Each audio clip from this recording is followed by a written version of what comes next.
there, or the slides every time. I give you a quote. Well, this is a good quote. See, only God knows what motivational speakers have told this monkey. So what I'm saying is, you better be careful where you get your advice from. Who giving you advice? They probably told you like, nah, I know he been bothering y'all and stuff like that. Now, then what you do is you go get you a stick. Go get you a stick while he's sleeping and he turn the other way, and you can go and beat his brains out. That is called bad advice. So be careful who's telling you what to do if it ain't God, if it's not God. All right, there. Yeah, we got it right now. Yeah, but just be careful. If God is not telling you what to do, then the devil will. So just be careful there. So listen, when fleeing is seen, and we need to do this because I think sometimes we do this. When we flee the scene of temptation, do not leave a forwarding address. When you go. But don't leave a forwarding address if you're going to flee. And we're going to be talking about a man who fled. He didn't wait around for something to happen. Some of us court evil. Some of us get too close to evil. Some of us think we're impervious to evil. Some of us think that we're stronger Christians than you really aren't. You see, and temptation is strong. See, temptation usually comes to people who are weak in certain areas. And it whispers in your ear. And you begin to listen. And then you begin to rationale just maybe one more time instead of fleeing. Well, we had a famous person in the Bible. He's one of my favorite people. I like to model my life after this person called Joseph. And here we see him fleeing. It wasn't Felicia, though. But, bye, Felicia. And if you know the story, it's good for him to say, bye, Felicia. And he's ready to get up out of there. But we're going to look at this a little bit and see what was going on. Now, this is Joseph, the son of Jacob, the one of 12 that he had. And this boy was the last son at this point in time. Okay? Now, he didn't know he had a younger brother, actually, who had been born while he was away. So, at 17 years old, Joseph comes on the scene in Genesis 39. And he's a young boy. Apparently, he's blessed by God. He didn't receive any vocal instruction by God. He was a good, godly child. But he had 10 brothers that were kind of no good. And he'd go down, his daddy would charge him to go down and see what your brothers are doing. I know your brothers. And report back to me. So he'd go back and he'd report back to the daddy that they weren't doing what they were supposed to do, and they hated him. He was a half-brother. The other brothers had 2 mothers, and he was a half-brother. And he'd go back and he'd tell, and they hated him for that. But they also hated him because they knew that their father loved him more than he loved the rest of them. See, that's where parents get into trouble. See, you don't listen. You don't need to treat your children all the same, because they're not the same people. But you love them all the same. Some children need hugs more than the others. Some children need spankings more than the others. But you love them all the same. You see, that's what you do. So, but he loved him because he was his last son to a wife who couldn't have a child. And then he made him a red-colored coat and gave it to him. And the other boys looked at that and they say, he's loved by daddy more than all of us. And you see, and fathers and mothers, you don't know what that does to the other children. They targeted their hatred towards the boy. okay, because of what the parent had done. And they hated him. And so the little snitch, didn't make them even love him even more because he was snitching on them. So he goes to see them one day, and he tells them, he say, look, I had a dream. See, Martin Luther King is the only one who had a dream. He says, I had a dream. And they say, what? What dream you got? What dream? Listen, I'm going to tell you my dream. He said, you know what? We were out in the fields, and we were sheaving our wheat together and all of that. And you know what? My wheat stood up. They said, you don't say. He said, yeah, but guess what? Your wheat bowed to mine. You mean to tell me that you think that we, your older brothers, going to be bound down to you? Pretty much, yes, sir. So they hated him even more. Then he has another dream. And he says, you know what? I had another dream, y'all. What dream you had? Now he says, I had a dream that the sun and the moon and the stars going to be bowing down to me. Oh, no. Tell Mom and Dad what you talked about. Yeah, Dad, Mom, I had a dream that the sun and the moon and the stars are going to be bowing to me. And Daddy rebuked him, saying, you think your mom and daddy going to be bowing down to you too? He's probably saying, and pretty much. See, he had a dream, but he didn't understand what the dream was. It was a divine providence that's going to happen later on down the line. So his daddy says, listen, your brothers now, they've gone to Shechem. And I want you to go down there to see what they're doing. Okay? Go down there and see what they're doing. So he goes, going down there and say, well, they see him come from afar off. Here come that old brother, the little snitch coming. You know what? If we just kill him, we don't have to worry about the little snitch no more. Reuben said, no, we can't kill him. That's our brother. Can't kill him. Well, let's just put him in a hole in the ground. There's a hole over there, a big cistern. We'll put him in there, and at least he won't be going back home. So Reuben said, yeah, just put him there, because Reuben says, I'm coming back to get him. When they don't know, because that's our brother, we can't kill him. But I'm going to come back later on and take him out.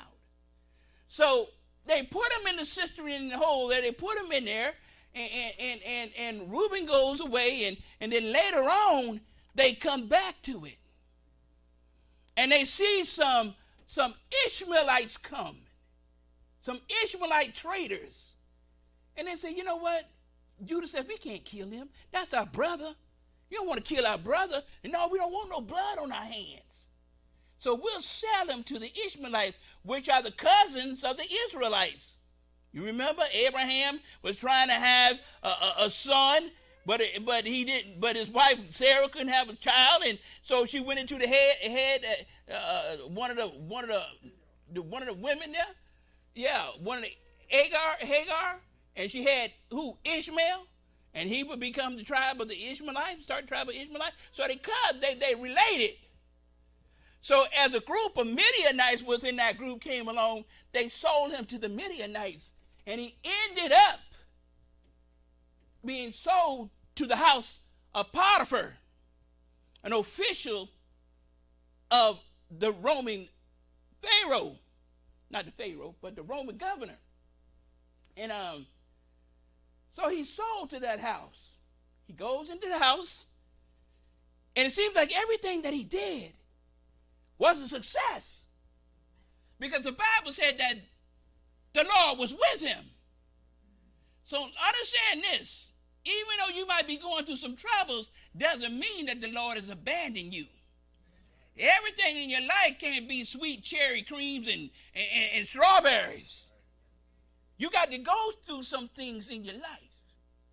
We talked about marriage this morning. I think, James, y'all been married over 30 years, haven't you? 35 years. It ain't all been strawberries and cream, but you can get through it, or he wouldn't be talking about 35 years.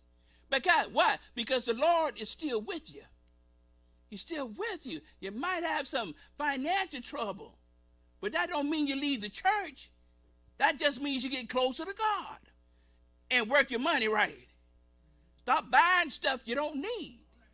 Some of our own frustrations come from us, from ourselves. So you get closer to God. But he says, you know what? And guess what? The Lord blessed that house because of Joseph.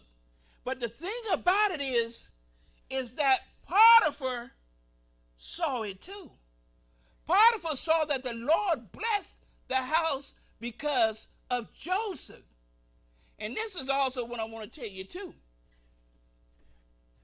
You know, you need to keep some spiritual, I won't say religious, some spiritual people around you. Because that blessing that God has blessed them with can rub off on you too. You can be the recipient of the blessings that God poured out on them. Husbands, it says, wives, if you become a member of the church and your husband is not a member, don't get rid of him. Because you take the only influence of God out of that house. And maybe over time, that blessing, he'll see that blessing and want some too. And will become a member of the Lord's house as well. So he saw the blessing of Joseph. And he said, so he chose him to become one of his attendants and put him in charge of everything in the house. He says, except my food now, and except my wife. Now, Joseph understands this. Everything the Lord is charged, not the Lord, but this man Potiphar has charged me in this house is under my care. He has a big responsibility. He has a job. Now I want you to think about this in relation to your own job when you go there tomorrow. And you're thinking about goofing off because it's Monday. And you'll get around to Wednesday to actually try to do some work. I know how it works. I used to be in the work field.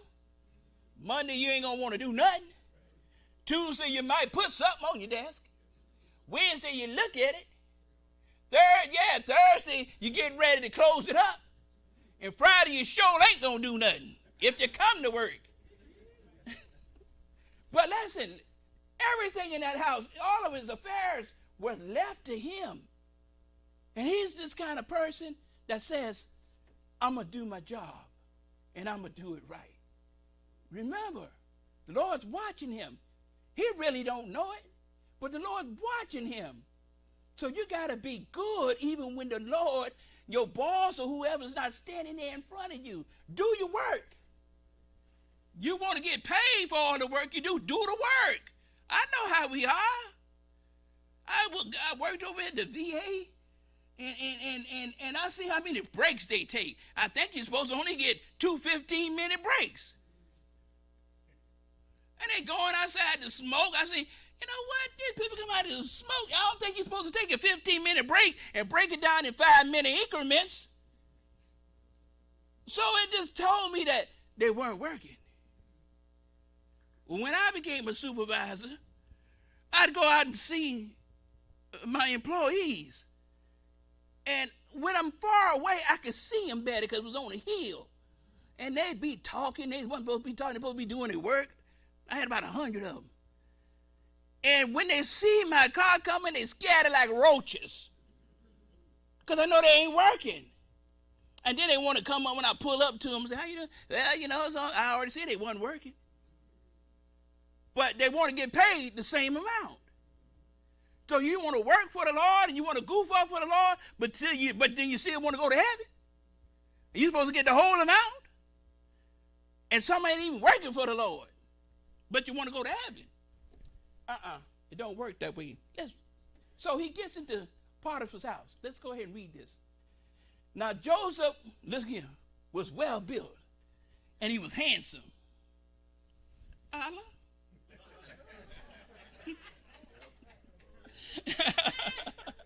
He was well built and he was handsome. And after a while, his master's wife, listen, took notice of Joseph and said, come to bed with me. But he refused. With me in charge, he told her, my master does not concern himself with anything in the house.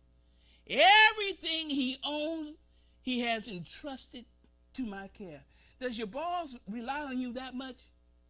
Or he know you going to goof around too?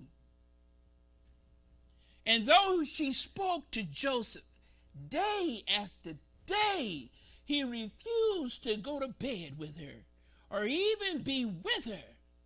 And then one day he went into the house to attend to his duties, and none of the household servants was inside. I wonder why. She caught him by his cloak and said, "Come to bed with me." But he left his cloak in her hand and ran out of the house. And when she saw that he had left his cloak in her hand and had run out of the house, she called her household servants. You know, they went around, but now they could be found. "Look," she said to them, "this Hebrew has been brought to us to make sport of us. He came in here to sleep with me, but I screamed." Yeah, really. When he heard me scream for help, he left his cloak beside me and ran out of the house. She kept his cloak beside her until his master came home. And you know what probably the other servants are doing? Like, yeah, right. Yeah, right. You know why? Because they know Miss Potiphar. They know Miss Potiphar. Listen, it said that Joseph was well built and handsome. Two qualities that catches a woman's eye. You don't hear no girlfriend out there with your girlfriend to say, "Girl, let's go out tonight. Maybe we'll find us a fat, bald-headed man with no money." They ain't looking for that. They're looking for that brother to come in all chiseled and all of that and look like you've been baked by the sun a little bit and all that. He got good wavy hair. They say good hair and all of that. Look like he got some money. He's wearing the right kind of clothes, you know, and everything. He got all of his teeth and you know, everything's right. He's got good shoes that ain't crooked to the side, worn all down and all that. And you know, he got some money. And don't let him drive up in no car. You know, pull up in little Lamborghini. They sure trying to rush to get the brother number. Like, he's well built and he's handsome. He catches a woman's eye. Yeah, that's what they do. Things that look good attract the eye for both men and beasts. Yeah. You know, when that old bird, that peacock, he put out all them feathers, and it's a male. Oh, he trying to get him a honey. All them beautiful feathers. He said, she got to see me. I got to look good. And that's what animals do. And they try to attract the female by doing something. He can go get the biggest, brightest stone. Oh, he look good today. But that's what we do. We're attracted to things that look good. Yeah, you know, things that look ugly is repelling and repugnant to you. You ain't going to try to find something out there to put in your house that's ugly. You know, you want something that attracts the eye. That's what you do.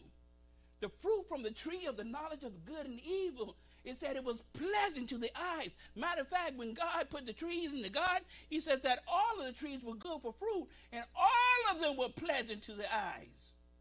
So in Genesis chapter 3 and 6 and forward, when she saw that tree, among it being one to make her wise and good for food, she also saw that it was pleasant to the eyes.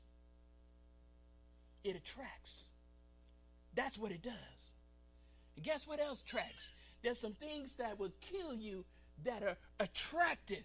See, one of the most beautifully adorned creatures, but deadly to man and beasts, are venomous reptiles, snakes. They are attraction with a deadly consequence. And they say, "Oh, that's a pretty snake." A little child ain't gonna know that.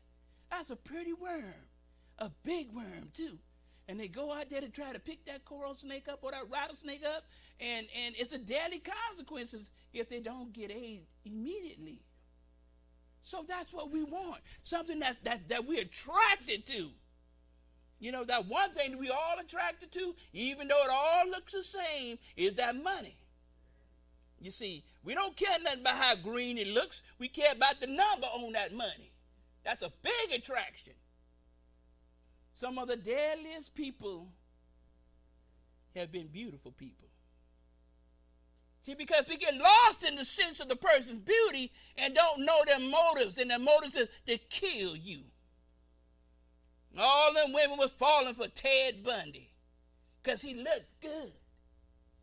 Yeah, until they found themselves dead in the back of some trunk or in the ground because he looked good. wasn't looking for somebody who looked good to marry. I wanted somebody who had something in their head. I wanted somebody who was spiritual. I say 10%, give me 10% of how they look. You see, we can work on the rest, of the beauty.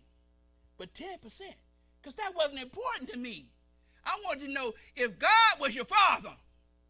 I wanted to know if you had a little education.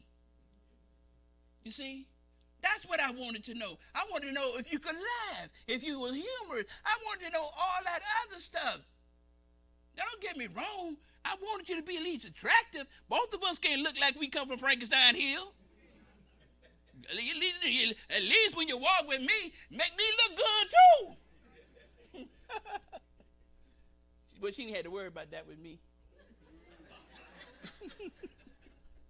Listen, and that's what we do, Joel. Listen, look at this. 6.7 billion. That's the total number, and this is 2019, total number of people who went to the gym. Yeah, who had gym memberships. Because we want to look good. Or somebody told us we going to die if we ain't healthy. You die, walk across the street, and get hit by a car. The book of Ecclesiastes, the writer says that health being all this buffed and all that good health and looking like you come out the gym, he says all that exercise profit you little. Profit you little. You seen way back in the 70s, some of y'all who were alive and you saw Arnold Schwarzenegger in that movie Pumping Iron, that boy was, look at him. But guess what? His son looks better than him now. It profits you nothing. They put a lot of people who were master world builders and bodybuilders in a casket. Profits you nothing. Makes you look good and all of that. But listen, we spend approximately $35 billion on membership when our money can go other places. Because we all want to look good. Cosmetics, I can't even tell you how much cosmetics, let's say this, women and men buy these days. Brothers out there buying more, what do you call that stuff? They put mascara than men, women are. Women can't get enough because the man got it all. But everybody wants to look good. The best person I know that looks good don't wear nothing at all. And then they paint their face and everything, and then you wonder what they look like. What they look like. But you know what? I wish that I had a patent no mirrors. Boy, I'd be rich. Because we want to all look good. Why? Because we want to attract something out there. We got to up the ante from the girl over there or from the guy over there because we want to attract something to look better. And so he was attractive. An old girl there, she saw that. But the problem was she was already married. See, that don't bother people today. When I became a police officer, and then we go down and do the roll call and all that. Then we go get our shotguns and get ready to hit the street. We got this one door we come out of. And we all come filing out of there, going to our patrol cars. And women were sitting on the bench. And they were looking to see who had a ring and who didn't. And if you had a ring, they say, that is not their problem. Because you married. They just wanted to know if you was happy. Shouldn't have to worry about that at all. Married, off limits. After a while, his master's wife took notice of Joseph and said, come to bed with me. Now this girl here, look, this woman here, she ain't like, let's get to know one another. Where you come from, Joseph? She said, look, I got a need you need to fulfill. Come to bed with me. You don't think that there are people like that out there? You naive? They don't care if you're a Christian. They don't care if you're married. They don't care if you got children. That's not their problems. What they got to do with me? She says, Satan will take notice of you sooner or later. See, some of y'all don't believe that. You just go on about your business. And you say, well, my life is pretty good. Yeah, for right now. But Satan going to take notice of you. And he loves to hear you say that. Your life pretty good? He said, somebody just got my attention. What you say again? My life pretty good. Oh, well, we're going to see about that. Don't be around here, you running your mouth talking about, I'm blessed by the Lord. You know you blessed. Live like it. Satan says, you blessed? Okay, I'll be seeing you soon. We'll see how blessed you are. See, it's easy to say you're blessed than it is to live like you're blessed. But Satan will come and see if you really mean it. He'll find you. If you never had trouble in your life, then maybe because he already got you. You got to have some trouble in your life. The Lord says, if you want to be one of mine, he said, you're going to suffer what? Persecution. But it don't mean just because you're going through persecution and the devil meets you that he can defeat you. He going to come and see you. You don't think he says that when he met God with the sons of God and he started talking about Job and he said, you don't think that I know he got a hedge around his house? Why? He said, because I visited him. I saw his house. You protecting everything. Why? Because he believes in you. He saw him. You don't think he visited your house? You up there fighting and fussing and she hitting you with a frying pan and you throwing something at her, Satan, and they're stirring the pot. He was in your house. You didn't even know it. In your house. You think you don't believe me. You don't believe me. He says, and listen, it says, therefore, put on the full armor of God so that when the evil day is coming, it's coming. It's not a matter of if the evil days come. It's a matter of when they come. That scripture is not lying to you. An evil day coming. If you haven't met it already, an evil day is coming to you. You just got to be ready for it. Look what he says. Put the armor on. So when that day comes, he says, listen, you'll be able to stand your ground. And after you have done everything to stand, he said, you'll become successful. He said, but the problem is that we're not putting on the armor for when people like Miss Potiphar come along. And I met some Miss Potiphars as a Christian. Now I was a preacher of Narrow Lane Road Church of Christ up in Alabama. And I'd stand at the door, my members would come out, and I'm greeting them as they're leaving. And I kind of noticed these two girls. I was still single then. And I was dating my wife. And they'd hold my hand a little bit too long. But I want to give them the benefit of the doubt that they just being friendly. Now, you can say I was naive because I was thinking, no one does that in church. They wouldn't bother the preacher, not me. And they just, yeah, and I'm noticing one of them want me to come over and pray for them because they got cancer. They still living. I don't know what happened to the cancer. But you know what? My wife knew it because she saw it. And I'm thinking they're just being happy, nice. And she told me, I said, you know what? I think these two girls, because I want one of those preachers that going to take up and run with it. I said, I think there's two of them that kind of hold my hands. Like, she said, I could tell you which ones. And she named two of the women. Because, see, they're more perceptive than we are. And especially if they're white. You talk to another person, they could be in 100 women around. They're going to zoom in. Where you at? Where you at? Who you talking to? Hold on, girl. I'm going over here. Yeah. But so you don't think that there's a Miss Potiphar out there? Oh, y'all better wake up. You're going to lose your husband if he ain't waking up. Now, one of them tried my wife. But see, we moved back here in 2008. It's a well-known preacher y'all love. Now, I ain't going to say no names. Well-known. We had something happening over at 10th Avenue, and there wasn't nobody from 10th Avenue now. The preacher, well-known. See, when I left, I was single. When I left here in 94 to go to college, when I came back in 2008, I was married. He saw my wife, grabbing her hand and all that, and wanted to give her his number. Yeah, he married. Yeah, with children, well. And every time I see him when he's preaching about God, I go, no. But he wanted her phone number. Yeah.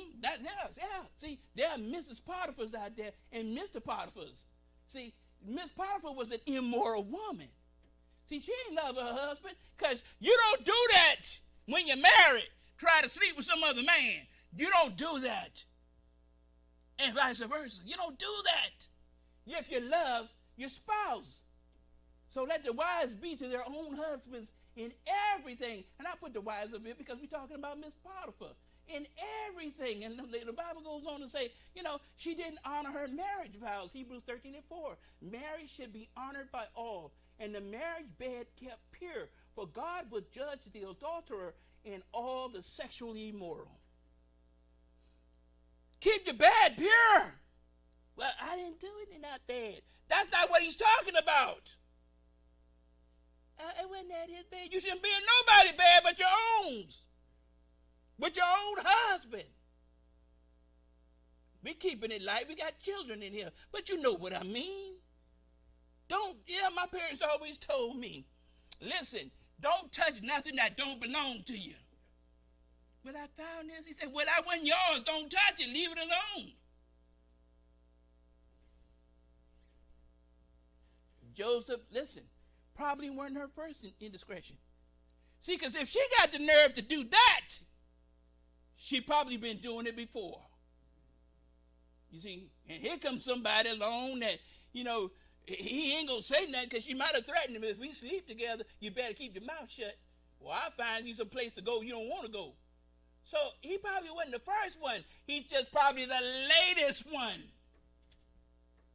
And this boy looked right. She said, oh, good Lord, look at him. And she said, no, I got to get me some of this. I got to. Idle hands are the devil's workshop. She should have had a job somewhere, doing something. She should have been running a household, and, it shouldn't have been that boy's job to do that. It should have been her job to run his household. But she's sitting there watching Desperate Housewives on the Egyptian TV or something. She got too much time on her hands. Yeah, and all of that. Idle hands that don't do nothing, they sit around and they think about evil things to do. That's why it happens in prison. They go in, and when they come out, they're better criminals. Because they got all that time to think how to perfect what they do. But he refused. With me in charge, he told her, my master does not concern himself with anything in the house. Everything he owns, he says, he entrusts that to my care. I love this guy. I love him. See, he ain't play around. Listen, if I don't want you to call me, I won't give you my number. Joseph did not play around with her. You know what I'm saying is this.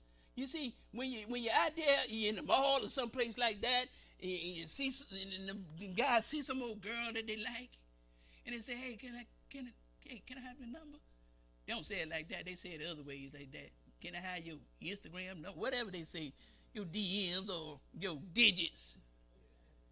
Spit me those digits to you.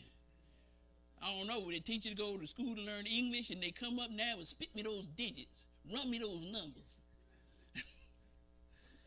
No, and you know what? And she don't really want the number, and she shouldn't really have it. But why are you taking it anyway? And then when he called up, this boy just keep calling me. I know what he calling me for. You know what he calling you for. See, if I don't want you to call me, I'm not gonna give you my number, because I don't want to talk to you. Don't take the number, especially if you're married. What you taking the number for? You already got a husband with a phone number. So he didn't play with her. He didn't lead her on and by saying, Miss Potiphar, boy, I tell you, if it's another life, I'll be chasing you. You sure look good, but I can't. You, man. He didn't say any of that. He said, listen, I'm here. I got a job to do, and I'm going to do this job. This man didn't trust me with this job. I don't have no time to be fooling and playing around with you. He let her know straight up. Not all this playing. Girl, you know what? He ain't go through all that with her. Miss Potiphar, you know you're wrong.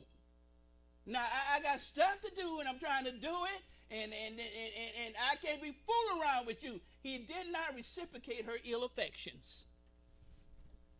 None of that stuff. Leading that woman on. Not today. Says, no, I can't. Slaves, obey your earthly masters.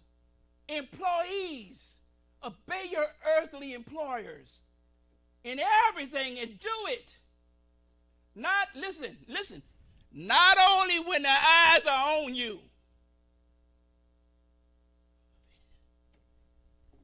It look like he gone. He gone now. And then you want to go do nothing.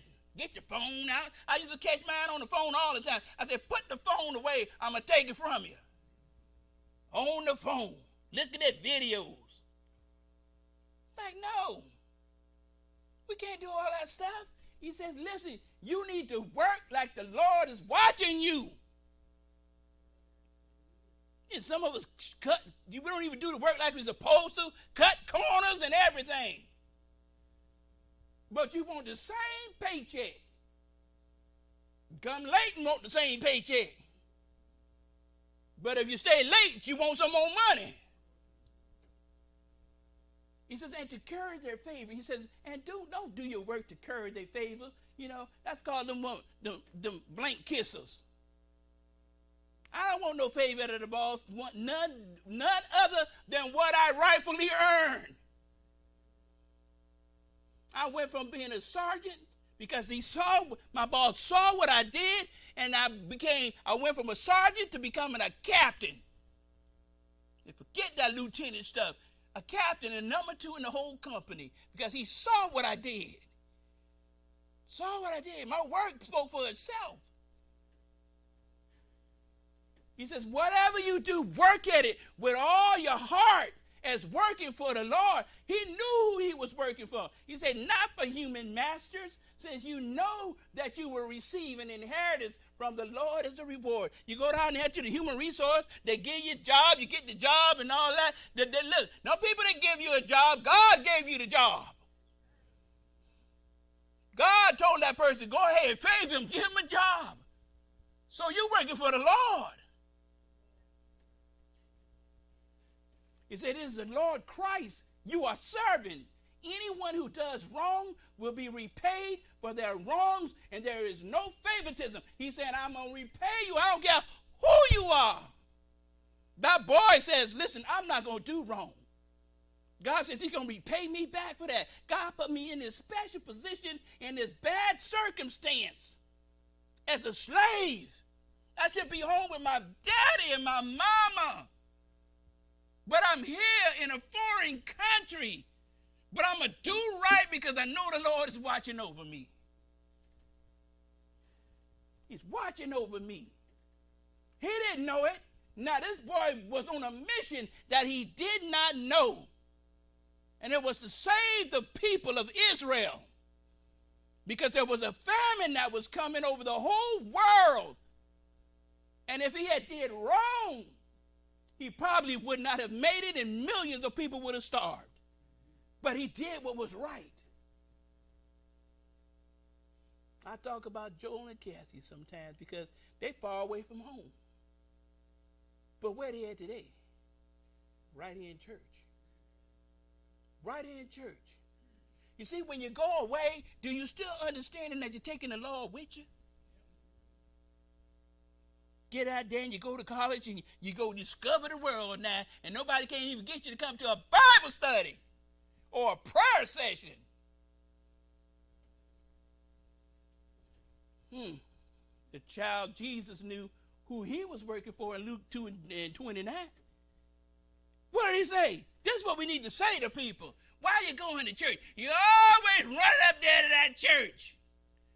Tell that little woman you with, because you couldn't take time to find one who was in the church. Tell that little lassie, that little girlfriend you got there, and you tell her, that I must be about my Father's business. See, you're scared to tell her that because you're going to lose her. No, that's what you need to tell her. And then maybe she'll love you more enough to have it be her Father's business too.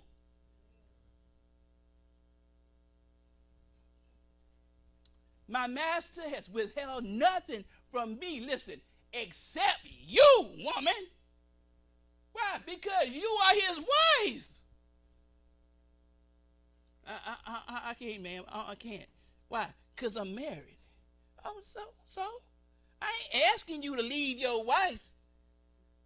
See, he's going to tell her a little bit later, it's not about because you married, really. He says here that he says that I can take care of the house, but I can't take care of you. And that's not the reason that I'm not touching you. You see, that's not the reason. Joseph did not refuse the advances of Miss Potiphar because she was unattractive, or that he had a girlfriend, or that he was gay. He rejected her on moral principles, the basic moral principle that she was married. She was married. He said, that belongs to you and Potiphar. That you belong to him. He said, but there's a bigger issue at hand here. It's bigger. Joseph also realized committing adultery was wicked and punishable by death. But more importantly, he also knew that it was a sin. See, it's not so much that you married to Mr. Potiphar. What you want me to do is a sin to me. Maybe not to your Egyptian religion, but it's a sin to me. And I don't want to die. And that he be sinning against God. He says, I'm not sinning against Mr. Potiphar. I'm sinning against God. That's who I serve. Not the Egyptian god Ra or Isis or none of those. He said, my God is God, and I'll be sinning against him. Potiphar's just my boss. Oh, yeah, Miss Potiphar, we can get together. We could get together. We could have done it, Miss Potiphar, and he could probably have never known. But guess who sees all? See, some of y'all forget that when you're running around in the alley with Miss Sally. God sees everything. You in the bed, you done snug, and your husband ain't around, or your wife ain't around, and he gives it right there at the end of the bed and say, well, I'll wait till you finish. Because you're sinning. Be careful. There are only two institutions that God has placed on this world, organized on this world, ordained in this world. The first one was marriage. The second one was his church. Don't play around with both of those. Don't play.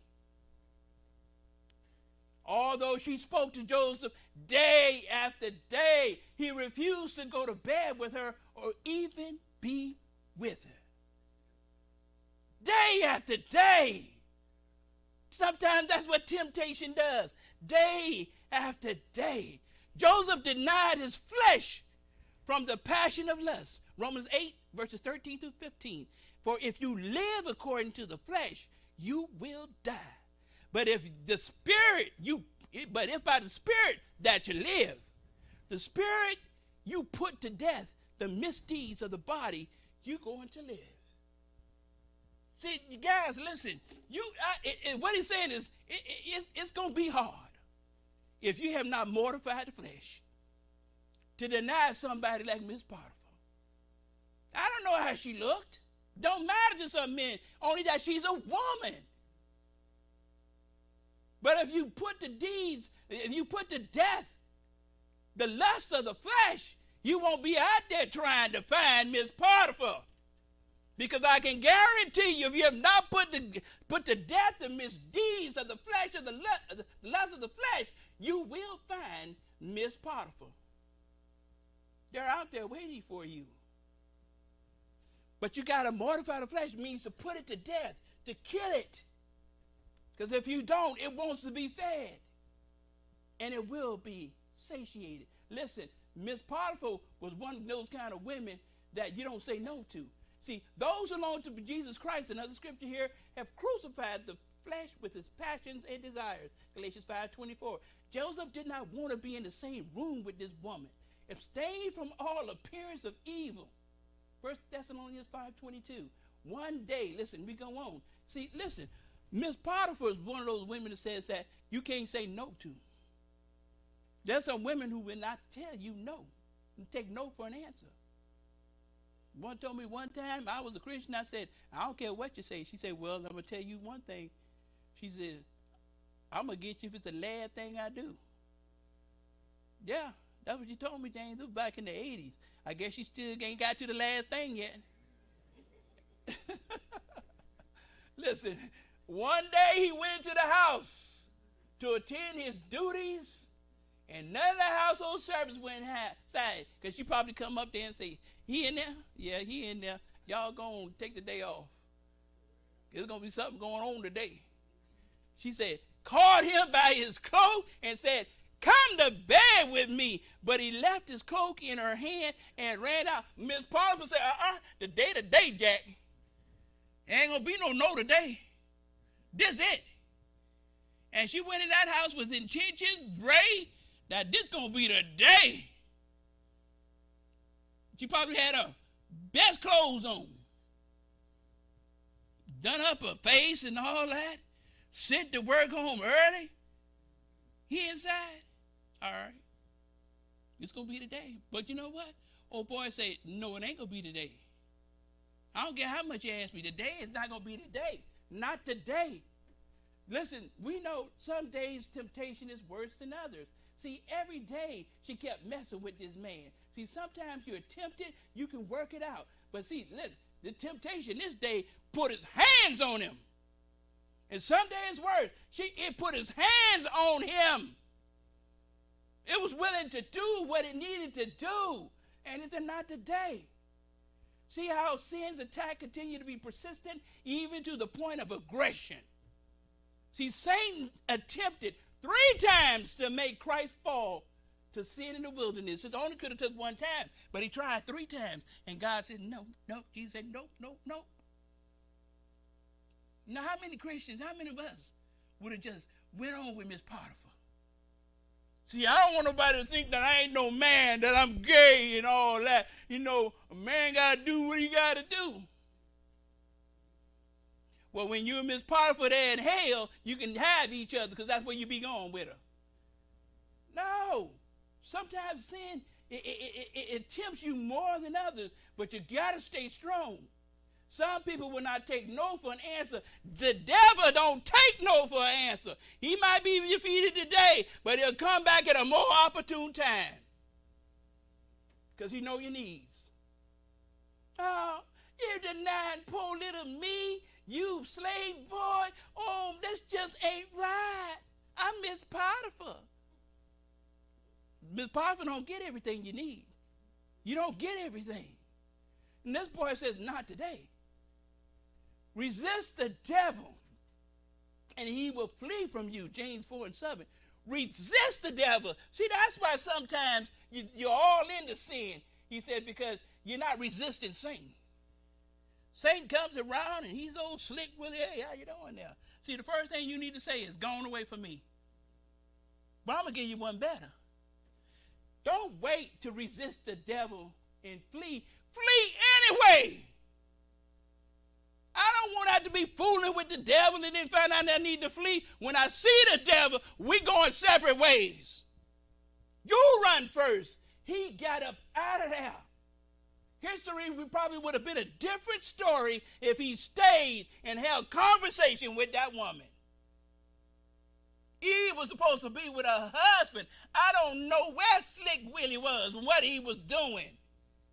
But she had enough time to talk to the snake, the devil. That was too long of a conversation. She needed to tell him, no, you need to go about your business because there ain't no good ever came from you. You run in your mouth, and what the snake doing talk to me anyway? She could have saw that something was a foul about that. And then talking about the law, she should have, she knew the law. He says, I'm not even supposed to touch the fruit. You know, not let alone eat it. I'm not supposed to even touch it. What we talking for? Women, stop talking to men you don't need to be listening to. Hey, are you new today? You new on the job? Yeah. Well, now I need to show you around. No, you don't need to show me around. You see, when you get you new on a job, then you assign somebody with you, or maybe some HR. You go and they acclimate you to the job. They show you around and all that and stuff. I don't need you. And if I'm hired here, over time I can find my way around. But you listen too long, and then you start to begin familiar with that voice. Oh, that's a nice person. He just want to show me around. He sure want to. Till somebody says, oh, yeah, he breaking all the new hires. Mm-hmm. You know what I mean? Because he's nice. Because she nice. People sometimes nice for a reason. Reason. And their motives is not to be just nice to you. It's an ulterior motive. And if you're not astute to that, if you're not aware to what sin and Satan is doing, then you will become a victim, because the Bible says you should have been aware of his schemes and devices. He's good at what he does. And if he can masquerade in the body of a person to get his will done, then he will do that if you're not aware of what's going on around you. This boy was aware. He said, look, you are somebody else's wife, and I'll be sinning if I go to bed with you, and I'm not going to sin against my God. That's what you should be saying. When temptation comes around, we're finished here. Look, she said to them, this Hebrew has been brought to us to make sport of us. He came here to sleep with me, and I screamed. When he heard me scream for help, he left his cloak beside me and ran out of the house. She kept his cloak beside her until his master came. And not only is she an old, unfaithful woman, she a liar. See, that's the kind of woman. You see, if he would have got with that woman, she's an unfaithful woman. And guess what? If she did it to him, you know the rest of the story. Yeah. And then he'd be with a woman who's unfaithful, and then he'd be with a woman who tell lies. Is that the kind of person you want? See, I don't feel sorry for Miss Potiphar. I don't feel sorry for Joseph. You know who I feel sorry for? Mr. Potiphar. Because while he at work trying to make a living, he was the captain of the guard. While he's at work trying to make a living for this woman, she at home trying to sleep around and lying. He don't know what kind of woman he got at the house. So that when he gets home every day, hey, baby, I was worried. Oh, it was good. What you did? I was out lying. She going to keep his stuff. Satan has employed people to destroy your success story. And if it takes lying to bring you down, then so lying it will be. Psalms 36:4. Yeah. They lie awake at night, hatching sinful plots. You see that? They lie awake thinking about you, how they're going to destroy your success. That's what they do. Their actions are never good. They make no attempt to turn from evil. Their actions, when they're speaking to you, he says it's not for no good. It's for their good. And listen, Proverbs 4:16, he says, for they cannot rest until they do evil. You understand what I'm saying? They want to do evil so much, and if they cannot do it against you, guess what it does? It robs them of their sleep until they make somebody stumble. That's what some people get up to do every day, see how they can destroy, and it's probably some people's mission to see how they can destroy a member of the Church of Christ. And some of you are making it so easy for them. I can't tell you, being a minister, and I know ministers, I've seen some ministers fall from Mrs. Potiphar's. Have babies from them. Babies. And then you're preaching to the whole church, and that's what they turn up doing. Because there's some people out there who want you to stumble, and they will lose sleep But listen, however, you should not despair. Romans 8:31. For what shall we say to these things? If God, what? Before us, who can stand against us? So lie on me all you want to. They lied on that boy, and they sent him to prison. They lied on him, Brother Johnson, and guess what? Prison official put him in the same position over all the prisoners there. He said, why? Because the Lord was with him. So lie on me, because the battle is not mine, it's God's. So let's do it all together. Bye, Felicia. Bye. Not today. Bye, Felicia. God has a plan. He has a plan for you. So nobody should walk out of here saying on a judgment day, I didn't know how to be saved. Because he has a plan. All you need to do is hear the Bible, hear it by reading the Bible. And the Bible in Romans 10:17 said that produces faith. You don't get no faith out there because somebody's working a miracle. They don't do miracles no more. But it doesn't mean that God is not dealing with human life anymore, that God don't intervene. God says, I don't need to intervene in your life because it's a miracle. I'm God. I don't need that to do what I need to do. Understand, read and understand. Believe. Hebrews 11:6. Without faith, he says, it's impossible to please God. He said, anybody who comes after him must believe that he exists and that he's a reward of those that what? Diligently seek him. Stop acting like you want to seek God. He said, you need to diligently seek me. God can be found. Don't talk about that. I sought you, I couldn't find you because you ain't diligently look for me. Repent, Luke 13:3-5. 3-5. He says, that's what you need to do. Listen, I tell people I'm not even going to get on this because you know what sins you involved in. Just stop doing them, have a change of mind. And according to Acts 3:19, he says, and then when you do that, he says, then refreshing times will come to you. Confess Romans 10:9 with your mouth. With your mouth, confess that Jesus is Lord. And if you believe it in your heart, the Bible says, then you are saved. That's what you do. But see, a lot of churches like to stay right there, that you are saved, when you believe it in your heart and you confess it with your mouth. Now the Bible says, no, you need to be baptized. Got to go in that watery grave and come up out of it like the Ethiopian eunuch did with Philip. Like Paul did in Acts 9. Like Cornelius and his whole household in Acts 10 and on and on and on.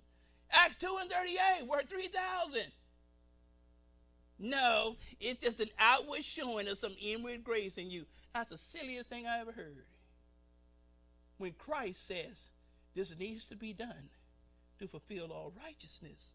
And you got to tell me Christ says this needs to be done to fulfill all righteousness, and you're going to come along and tell the congregation, nah, you don't really need to do it. It's just an inward grace. Outward showing of some inward grace. Sit down. The Bible didn't tell you that nowhere. Stop lying to these people. More world needs to be saved by preachers who preach the truth. I don't care about the consequences of speaking the truth because they take your little paycheck. Preach for free. When I got hired up there at Chiefland, I told them, you ain't got to pay me nothing. The word is free. Now, it wasn't that I was rich. I had my own job. I said, that's just how much I cared about preaching for the Lord. That's how I ain't really mean it, though. Y'all got to pay me my money, though. No, they pay. And then when you're baptized, you can't come out living a life of more degradation and repulsion and malfeasance and debauchery. You got to be right with the Lord. Until they push you in that casket. See, some of y'all want to come when you're laid straight. Well, you're going to come laid straight. But be laid straight right. So you'll get up that way. And then heaven can be your home. So, yes, bye, Felicia, as we stand to sing a song.